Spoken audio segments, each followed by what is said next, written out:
Oh, what a feel-good breakfast show. Hashtag we are six, hashtag Expresso birthday. And it's also Travel Tuesday, or Tuesday travel time as we like to call it. And this morning, we're exploring a nation which is frequently nicknamed El Cocodrilo, which literally means alligator in Spanish, a name that was derived from the aerial view of this country. And if you're thinking what I'm thinking, you can guess what this is. Yes, it's the largest Caribbean island of Cuba. And we welcome via Skype from New York travel expert Vito Echevarria to share his insights of this captivating part of the world. Vito, thank you so much for joining us.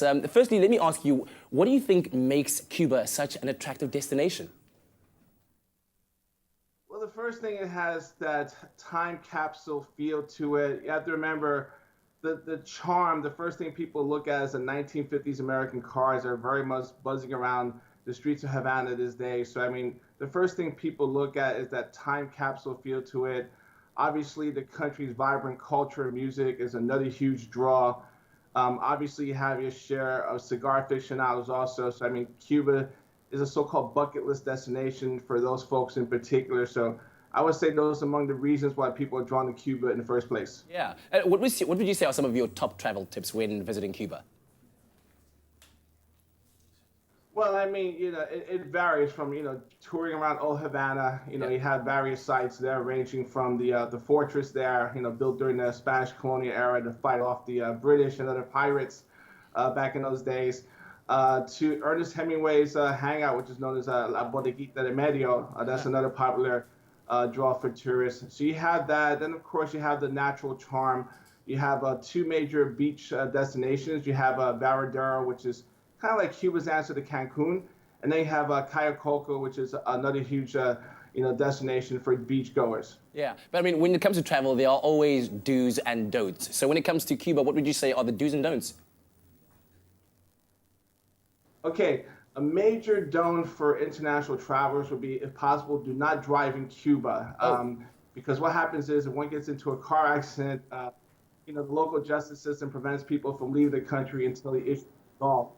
So we recommend that, if people are going to, let's say, rent a car, which they certainly can, they should also get a driver, just in case they get into any situations there. Yeah, somebody who understands how to navigate their way around the city and the place as well. But what about, let's talk rands, cents, dollars, money. Is Cuba an expensive destination to visit? Well, yeah, from a South African perspective, first of all, if you're coming from Cape Town, you're going to be flying from Cape Town to, let's say, Paris or Amsterdam and take a connecting flight to Havana. So because of that, a round trip ticket from Cape Town to Havana runs in the range of $2,000 US. Then you have the regular hotels. You can get a package through us, travelucion.com. Let's say for 6 nights, running in the range of close to $700 US. I will say this though, people also have the option of pursuing what they call bread and breakfast accommodations, which are known locally as casas particulares. Yeah. Believe it or not, such accommodations run as low as $30 US a night. So that's definitely an option for budget travelers. Okay, so you can definitely then negotiate your way around the finances there. And lastly, is there anything else one needs to consider before traveling to Cuba? Well, I mean, I wouldn't be too concerned with all that, because that's more of an issue for us Americans, because for those of us, we have to have a special reason to go to Cuba to begin with. Unlike the rest of you guys, including South Africans, you can just go on a tourist visa, which is relatively easy to get. The real issue is, before going out there, one should prepare to bring certain items along, especially items you find in the drugstore. Everything from, aspirins to deodorant, all these different items, because we still have a trade embargo, the United States, against Cuba. There's certain things that are still pretty hard to find, or if you do find them, they're very expensive in Cuba. So I recommend people bring along whatever drugstore items they need before boarding that plane.